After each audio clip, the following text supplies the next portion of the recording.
I do already have you on here, Gordie. Yeah. And we're going to be donating this. Oh, wait. We're going to be donating this sweater after the tournament is done to the fund in your honor at Baycrest.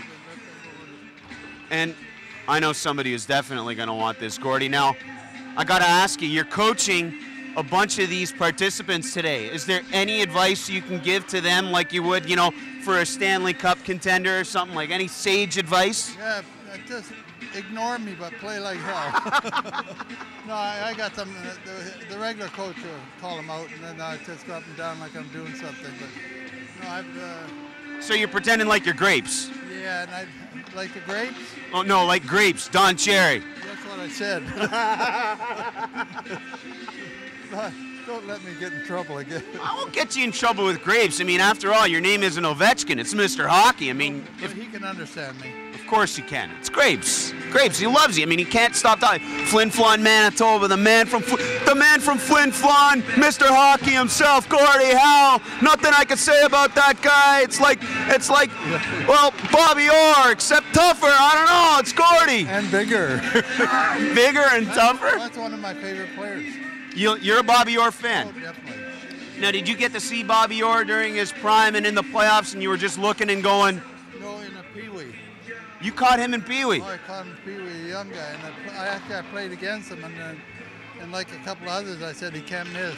And I was pretty smart. They thought I was a coach, but and he was a scrawny guy too, wasn't he? No, he's extremely strong. You didn't know it, but I think he punched a few bags, you know.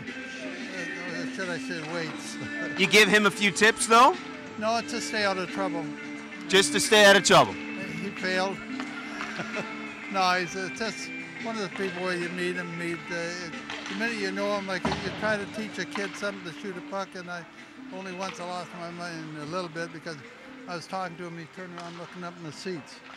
I whacked him across the butt end with his stick, and I made him undress and said, your fee will be back to your dad tomorrow. And so he's here today, and I said, well, I don't want to see him either. He must have to take after somebody. So, but it's too bad. It's I've seen it now, and I can say now when somebody said, is it bothering you? I said, what's that? You're not listening. I said, I heard every damn word you said. So that kind of put me in touch with the guy, and he never forgot me. And when I played my first Red Wing game, he was there to see it. Well, Gordie, what can I say? Who can forget the immortal Gordie Howe? You're here for a great cause. You're here to coach some great guys today. And Gordie, I just have to say, it's an absolute honor again to meet you. And we got you on camera now. In fact, I know our cameraman is dying for this, so this is going straight to him. But Gordie, I'm going to coach you on this. Because if I can get one man to say this from this whole tournament, if it's Mr. Hockey, I can go home right now. Can you give me HockeyBarn.com where hockey hits the net? No. Am I going to say anything to Gordie Howe after that? He says no. Am I going to disagree with Mr. Hockey? No. No? No, I get bad eyesight. Ladies and gents, Gordie Howe, a living legend, couldn't meet a nicer guy. And obviously I didn't upset him enough because I didn't get one of those classic elbows. Well, it's not over yet.